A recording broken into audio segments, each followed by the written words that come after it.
you.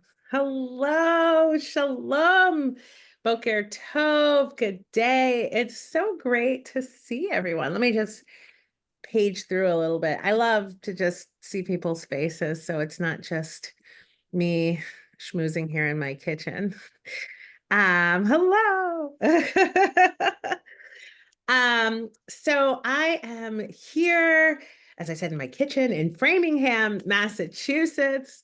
And it's so wonderful to be in this space. I genuinely love being together in my Jewish learning space as we construct these communities. It's like, being in the wilderness, box by box, name by name, we're constructing the communities around us that we desire. So that is so really wonderful. Um, so let us open our session with a blessing. And before we do that, I want you to think a little bit about what you would like to get from this Torah study session. Why are you here? What are you looking to receive? Because this is the essence of a bracha. Bracha shares the root with the word brecha, which is a pool, right? And so our spiritual tradition, our mystical tradition teaches that, our brachot, our words are able to tap into that brecha, into that pool of everything, of all existence, and we're able to draw it down. So let's, with that intention, bless our Torah learning together. Mm. Baruch atah Adonai, Eloheinu melech haolam, asher kiddushanu b'mitzvotav v'tzivanu la'asok b'divrei Torah. Blessed are you, Master of the universe, who makes us distinct and has given us the special privilege of occupying ourselves with Torah study. Ba'arevna Adonai Eloheinu et divrei Toratcha b'finu ובפי עמך בית ישראל. ונחיה אנחנו וצאצאינו וצאצאי עמך בית ישראל, כולנו יודעי שמך ולומדי תורתך. ברוך אתה Adonai, המלמד Torah לעמו Yisrael. Please, God, let these words reveal their sweetness and their mysteries to us. And may they be implanted on our souls for our sake and for our descendants and our students and our family members and anyone who looks to us. May they see the resonance of these words of Torah in our lives. And may we continue to be so blessed to be able to study Torah Lishma, Torah just because we love to study Torah in the middle of the day. How blessed is our lot. Blessed are you, God, who teaches Torah to the people of Israel. All right. Let's jump in. It's the last parsha of, oh my God, of the book of Numbers. Here we go. We're soon going to get to the promised land. Oh, I didn't want to ruin the book. Sorry. I hope I didn't ruin it for you. Just kidding. Actually, they don't get to the book ends. But so I opened up this week's Torah portion. Actually, before I even started with that, my child, I have a wonderful daughter. She's 7.5. And we were watching TV the other night, and she says to me, Ima, can I have the remote control? Give it to me, you bozo. And I looked at her like, what? Where is this language coming from? Like, oh my God. And so I said, Gali Bracha, that is not kind language. And she said, oh, I was just kidding. I said, yeah, but even when we're kidding with our language, we're still, we're speaking things into existence. And she said, well, there's a boy at school who called me a dummy. And I said, oh, that is so sad for him, because he's probably repeating words that he's heard in his environment, and someone probably called him a dummy. So how unfortunate is that? Then yesterday on my drive to work, I was listening to this fantastic podcast. Oh, I forgot to look it up. I always like to share what's in my ears and what I'm reading. Um, and basically the essence of the podcast was saying very much the same thing. The words that we speak out into the world are um, what become the world around us. Right. So we have to be very careful to not speak negativity, especially about ourselves, our own capabilities, all of that. And so, I went into work with that on my mind. And in a staff meeting yesterday, uh, I was about to, my executive director was going to pay a fee that we had to do for some program. And I said, but, we're hosting this program. We shouldn't have to pay for this. Da, da, da, da, da. And I gave this whole reason on why we shouldn't have to pay for this particular program. And then, we paid for it anyways, whatever. And then like an hour later, the payment was refunded. And I said, oh my goodness, I think it's because we just spoke it into being. That's amazing. So, yeah. Then I opened up the Torah portion and started reading. So let's shift towards what I saw. Hold on, I keep getting a phone call. I have to keep hitting ignore. Okay, let me share my screen and then we can jump in to this little bit of text here. Share screen, Google Chrome, share. Okay, here we are. Parashat Matot-Masei. I'm going to skip to the English because we only have a little bit of time. So as we know, right, the children are in the wilderness. The Israelites are wandering in the wilderness. And getting to the end of the journey, we're getting to the point where we're starting to recount what's been going on. That's certainly more towards what's happening in Maaseh in the second half. So this is very much at the beginning of Parshat Matot. Moses spoke to the heads of the Israelite tribes, saying, "This is what Adonai has commanded. If a householder," so literally it says ish, right? If a man or a head of the household, and that clarification becomes important once we get to the rest of it. If a householder, a person in charge, man, makes a vow to Hashem or takes an oath, so a neder or a shavua, imposing an obligation or a prohibition, saying, I'm going to do something, I'm not going to do something, on himself, he shall not break his pledge. He must carry out all that has crossed his lips. Okay. If a woman, and it says isha here, literally it means female, woman, not necessarily like an adult, but a female person. We'll see some more about why that matters later. If she makes a vow to Hashem or assumes an obligation or a prohibition, right? It says, I will do something, I won't do something, while still in her father's household because of her youth, and her father learns of her vow or her self-imposed obligation and offers no objection, then all her vows shall stand and every self-imposed obligation shall stand. Right? So we've got a young girl or an older girl, whoever's still at home, an unmarried person. Well, women didn't really have that kind of control over their own personage. Right. So a woman could, in theory, say, I am going to only go to the store on Tuesdays, let's say. Right. Okay. Well, if her father decides, actually Tuesday is the day that you need to go shopping. Right. So then her vow is that vow doesn't matter because her father has the authority to override whatever it is she says.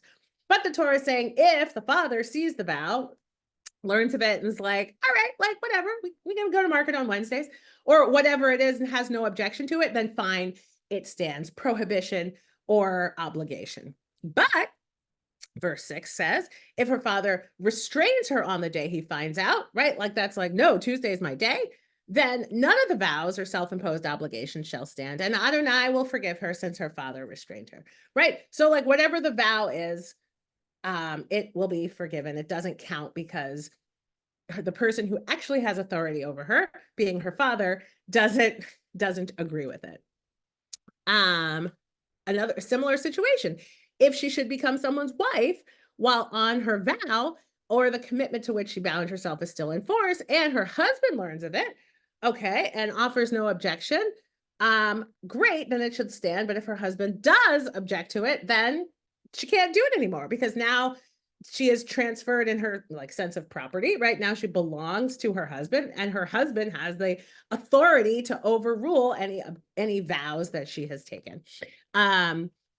The vow, I said the forgiving, verse 10, the vow of a widow or a divorced woman, however, whatever she has imposed on herself shall be binding upon her, because a widow or a divorced person doesn't have a man who is in charge of her, so she gets to vow her own vows.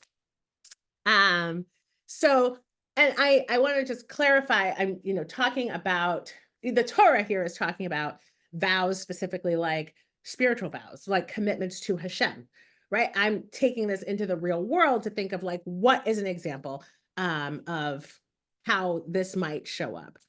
And so I want to say, I'm going to speak to like something I'm not going to talk about, because I would be remiss if I didn't mention it. And then we'll get to the topic at hand.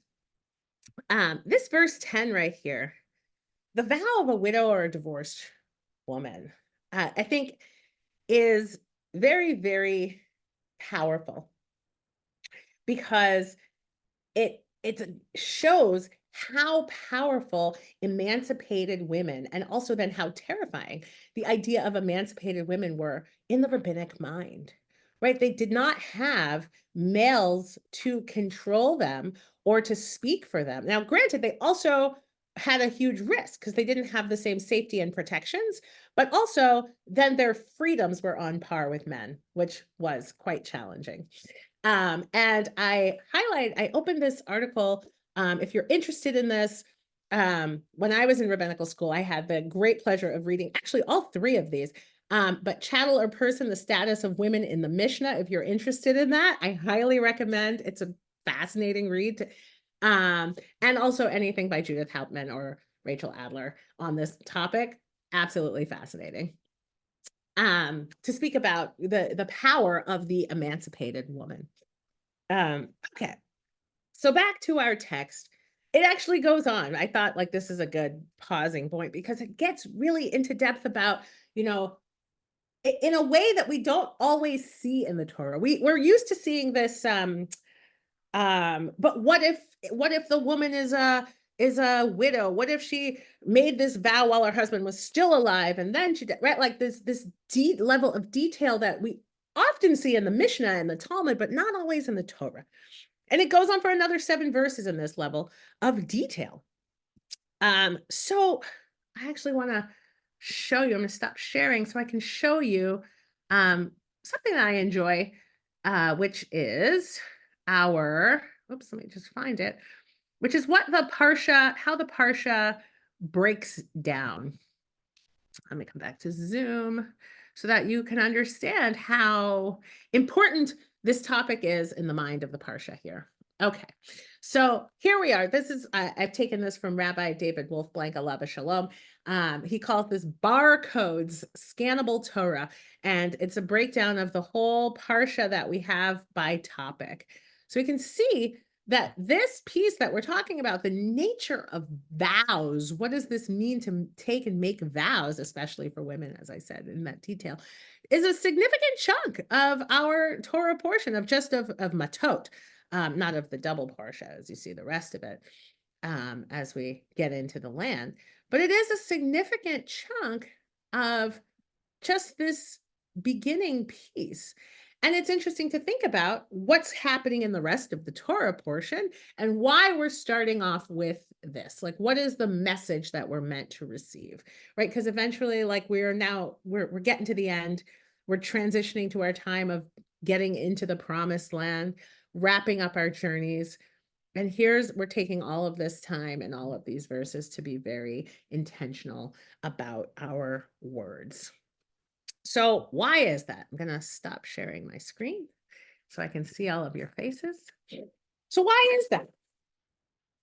I think the Torah is taking this time to teach us this very important lesson and depth related to what we say in our morning blessings. One of my favorite pieces, Baruch she'amar v'haya ha'olam. Baruch Hu. In our morning blessings, we say, blessed is the one who spoke and created the world. Right? That's how we start the day. Well, technically it's starting Psuke de Zemra, our verses of praise, but that's what we say every day as a part of our liturgy. The book of Bereshit begins with Yehi Or, Yehi Rakia, right? God said, let there be light. Let there be an expanse, dividing the waters above and below. And it was so, right? So we see both at the beginning of our day, in our Sidurim, at the beginning of our Torah, we see this speaking coming into being. Now, I'll just say, of course, I'm not thinking God is speaking with an actual mouth, right? That's not my theology. But what is this? Is there still truth to this idea that we speak our worlds into existence? Absolutely. Right. And if you were with me on Tuesday for my Jewish Learning Mourners Minyan, I shared a little bit of this idea. We have all kinds of things. What's something? We have one of these devices, right? And it's a phone. Why is it a phone? Because we call it a phone, right? And that's what makes it a phone. We see also in the second chapter of Bereshit how we partner with God to create things and to turn them into reality, right? All of the animals are brought before the first human, before Adam, and Adam gives them a name, calls them such, and then it becomes so. Now we have a cow. Why? Because it's a cow, right? But still in other languages, we call it something different, a para, right? A vaca. But there's still the essence of this creature, which has 4 legs, and we still understand what it is. It has become whatever it is that we are calling it, and we have made it real. And in doing this, we're practicing what's called in Latin imitatio Dei. We're practicing like God to create worlds, create from nothing, to create with our speech. So one of my favorite rabbis that I've been learning for over a decade at this point, Rabbi Yosef Chikatilia, is a 13th century Kabbalist who connects all of the names for God that we find in the Torah with different sfirot. He says that he teaches that the word Shavua, or oath, as it says in our parsha, Hishava Shavua, is connected, Shavua, Hishava Shavua, is connected to the word Shavua, which is week, from the word Sheva, which means 7, right? So now we're making this connection between these oaths that we're making and the 7 days of the week, the ultimate Shavua. And Jikatia teaches that ultimate Shavua is those 7 days, that first week of creation, to which he's saying every Shavua is intrinsically linked. So there we see this idea that these words that we make, these vows that we promise, are intrinsically connected to the fabric of creation. How can that be? When we make an oath or a promise, I don't think we do many oaths. I'm a notary public, so I take lots of oaths. But in our daily lives, we don't do oaths as much. We make promises, or sometimes we're not even thinking in that way. We just say stuff. But when we say that we're going to do something, that we're going to be somewhere, or that we won't do something, we are creating a reality, a world in which we are going to do something, a world in which we are going to be somewhere, right? And the thing is, people will start living in that world, right? If my uncle, I wish I had an uncle who said this. If my uncle says, I'll pay for college for you, right? So you don't have to save money for college. You're my favorite niece. Don't worry. I'm going to make sure I pay for your college. What does that mean? I'm not going to save for college, right? So if all of a sudden Uncle Shmuel decides, ooh, I actually want to do something else with that money, what? Right? Like that world around me that I've been building will crumble. Or my spouse promises that they'll never be unfaithful. That's an oath, right? That's a real vow. They'll never be unfaithful, so I can trust them with my heart. And then something happens. They go back on that promise. And it causes worlds to crumble. So I want you to just think for a moment about one promise right now from someone else that you've built your world around. Right? Because that's how we operate. If someone says something, we take them at their word. And obviously, right, like the power of our words to create worlds goes beyond these oaths and these promises, because we're also creating who we are with our words. We're creating images of ourselves as positive or negative. There are plenty of people, I'm sure you can imagine, who have just nothing good to say, right? They're just constant bundles of negativity. They walk in the room and immediately it's like, how are you doing? Ugh, Gewalt, let me tell you about my day. And all of a sudden it's a giant kvetch, and that's the energy in the space. Or there are other people who walk in the room and, it's, how are you doing? Baruch Hashem, everything is great. Let me tell you about, what's going on with me. And that's who they are. And we come to associate them with the words that come out of their mouth. The Talmud teaches us that the tongue is so powerful. You've probably heard this before. The tongue is so powerful that it's locked behind the teeth and the lips. Right? It's a very powerful thing. So we have to be on guard with our mouths at all times. Can you imagine this? And I just want to take a quick step out to think about how much we don't do this as a society right now. In fact, most of our conversation, we've taken the tongue out of it. We've got thumbs. We've got fingertips that we write so much in.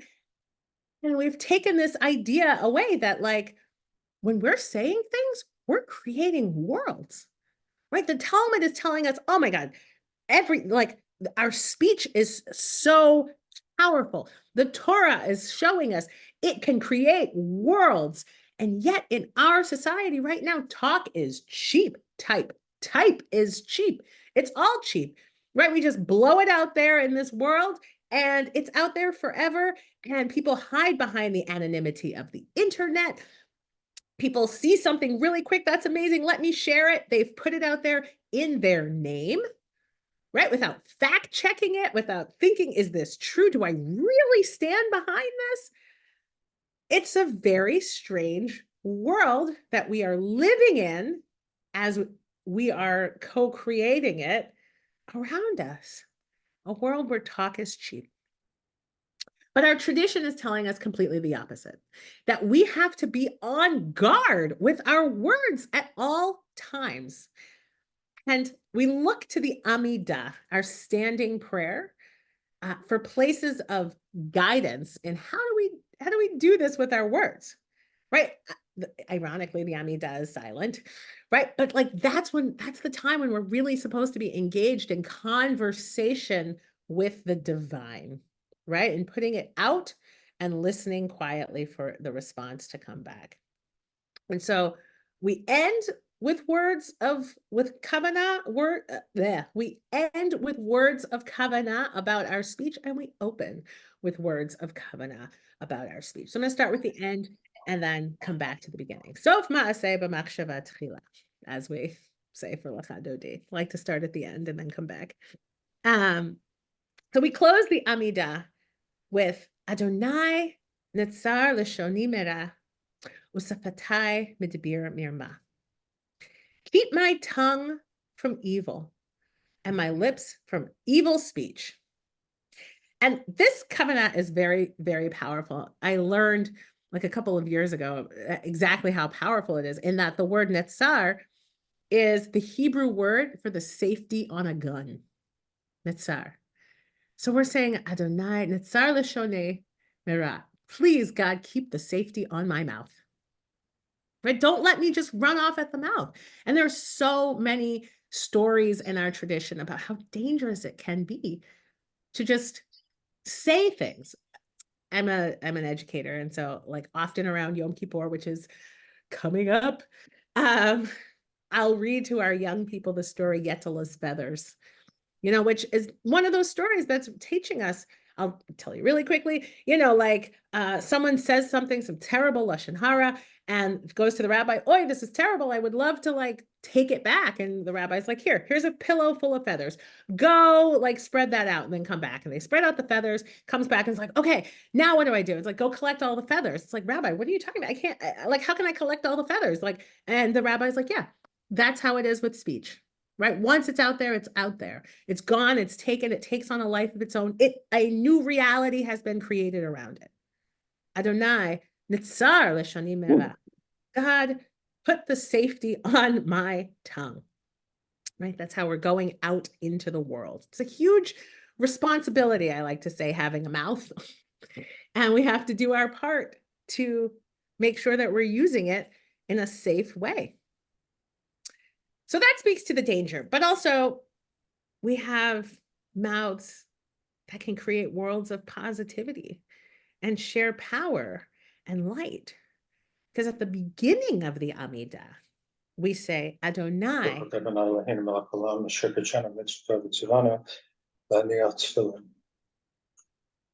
Amen.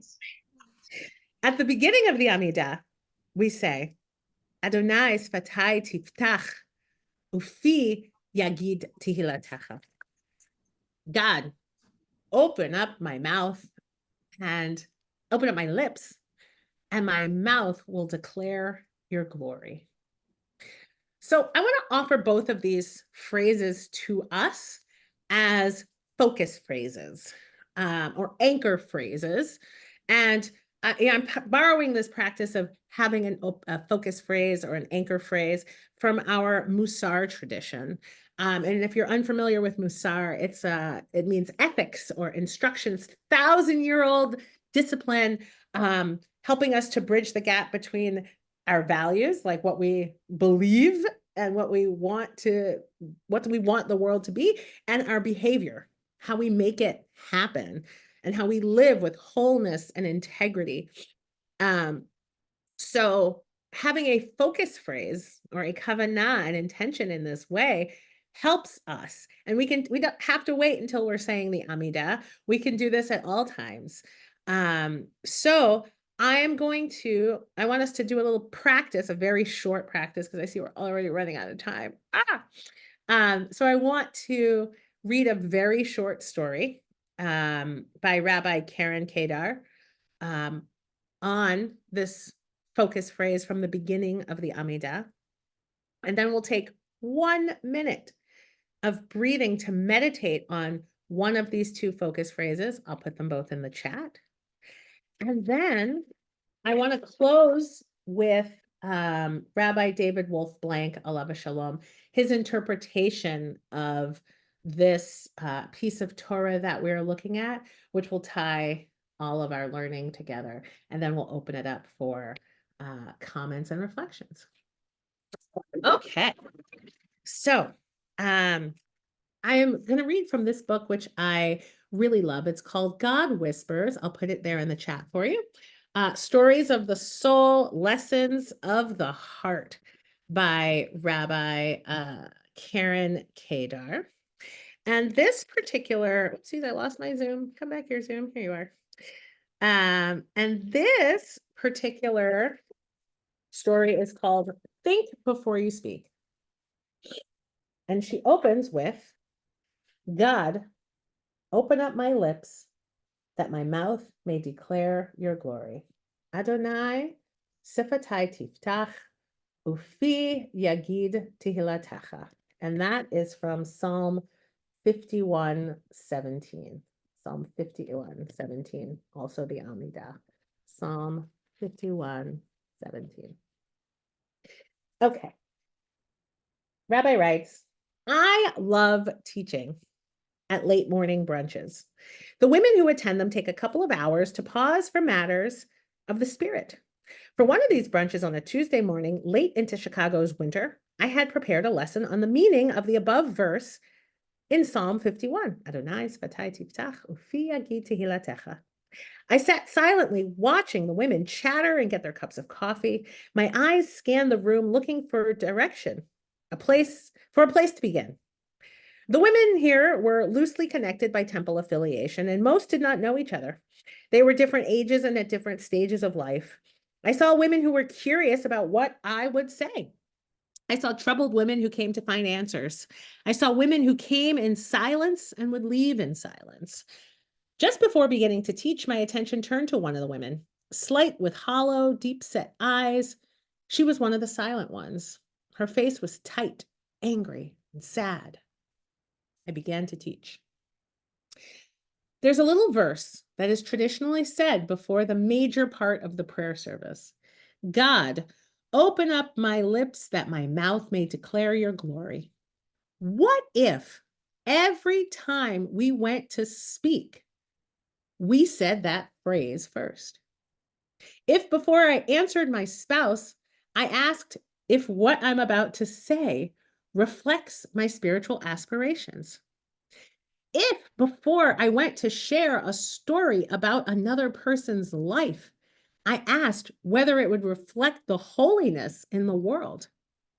If before I engaged in idle conversations, I said, God, when I speak, may it declare your glory. If you paused before you spoke, would your conversation be different? Would it force you to elevate your thinking toward glory? When I was done, a few women shared their comments. The more private ones shared their sighs. Several months later, we had another brunch. The woman with the deep-set eyes spoke up before I had a chance to begin. You know that verse you taught us about thinking before you speak? Well, I tried it, and I never realized how many negative thoughts I had. When my words couldn't reflect God's glory, I kept silent. I was very quiet these last few months. Some in the group laughed, for they thought she was joking. But she was very serious. Having said what she needed to say, she fell silent. A few months after that morning, I heard that she left an abusive relationship. May God guide her thoughts and words as she ventures toward living a life worthy of glory. So that's for us to sit with. How do we speak words, type words, respond to email with words that reflect God's glory? I'm going to drop the other one here in the chat. Adonai nitzar l'shoni mera, u'sefatai medibir mirma. Keep my tongue from evil and my lips from evil speech, remembering that word nitzar is, excuse me, that word nitzar is the Hebrew word for the safety on a gun. So let's just take a moment to breathe, choose a focus phrase, either the one I just pasted or Adonai sfatai tiftach ufi yagid tehilatecha in English or in Hebrew. We're just going to sit and repeat that as we breathe. Sit with this kavanah. See what it means for us today.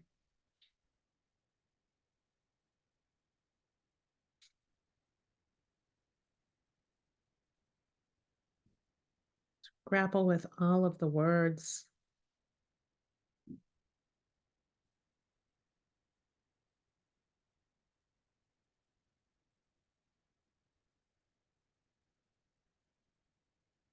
I want to encourage you to not grapple with the theology of it. I think we sometimes get distracted by, do we believe in God or do we not believe in God? And our tradition just says, just act as if. What would it mean for your words to just be glorious, to just be positive and bring more goodness instead of negativity, derision, division?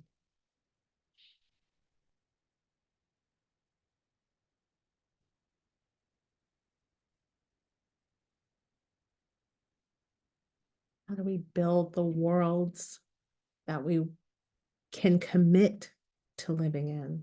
We're so overcommitted sometimes. How do we build the worlds that we want to live in with our words?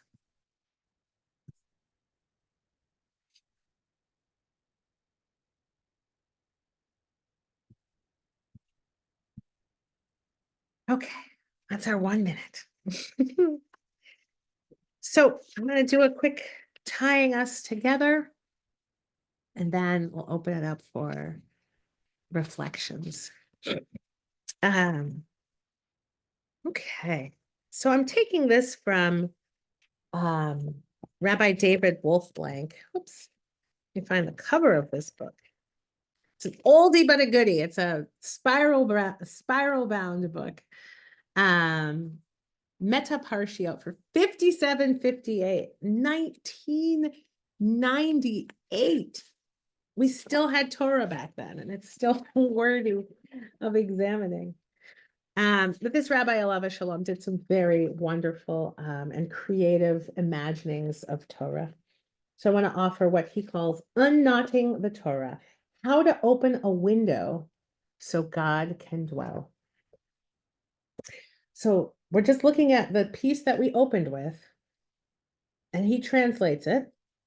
When a man or a woman, when a person vows a vow to God or swears an oath to bind themselves by a pledge, he or she shall not break their word according to all that proceeds out of their mouths, they shall do. But the spiritual understanding is this.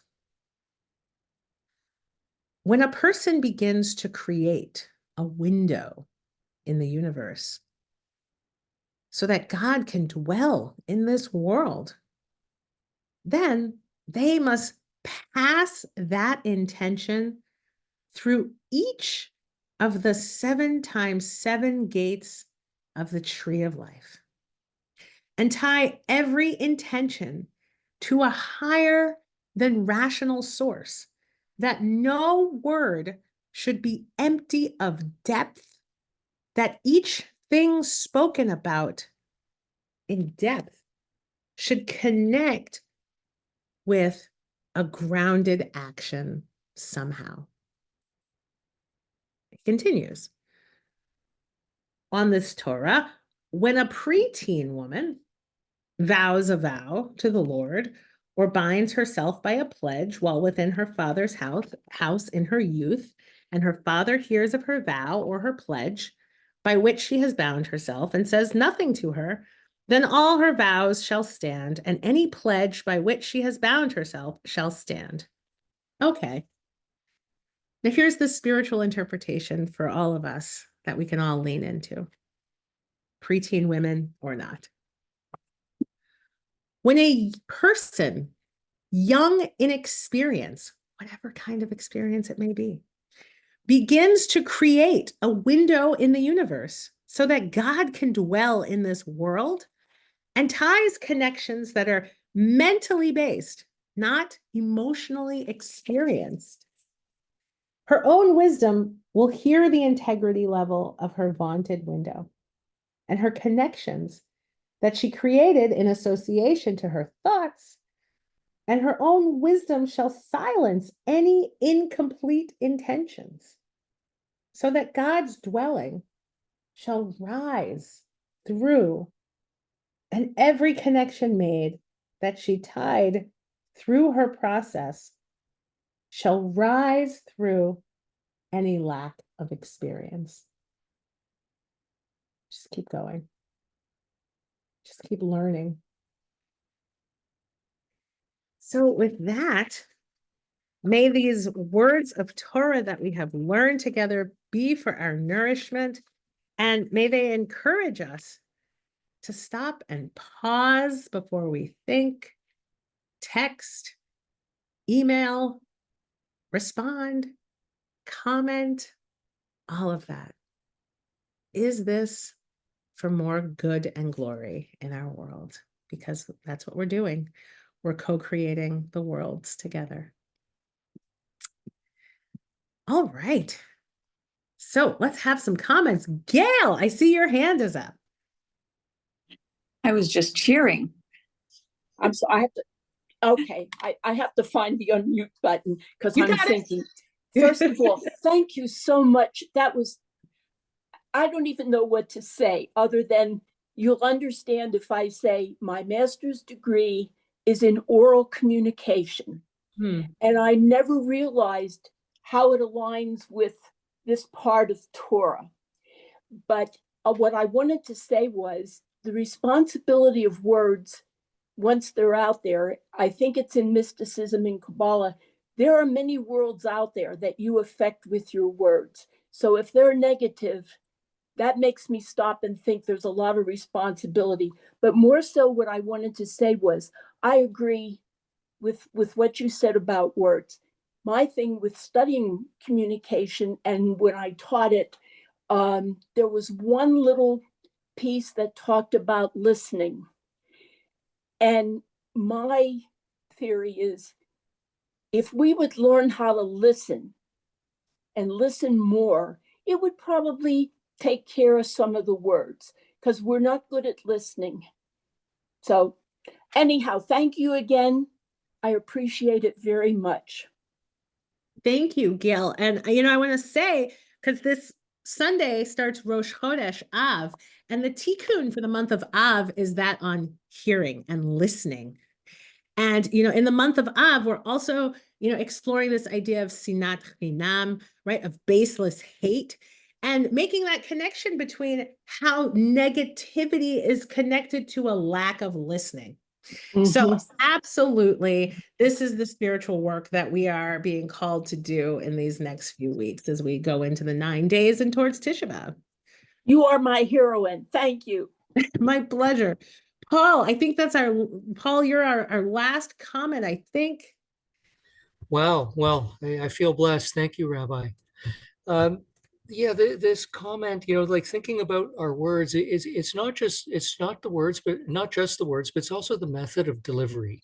And if I can give you an example, last night I had a discussion with one of my sons, and I was a little upset with what we were talking about.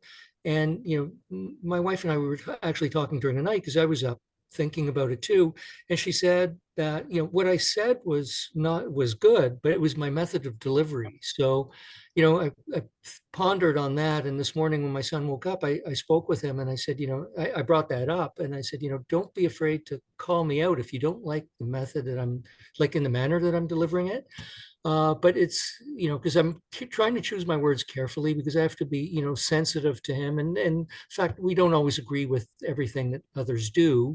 But it's a lifelong process. And as far as what you said today about Adonai opening up my lips, I mean that part of the liturgy, we say it, and I say it regularly, but it's going to have a new meaning today because I think I'm going to actually say this or think this before I actually respond. So thank you so much for this tool to help me continue on my journey of being a better person today than I was yesterday.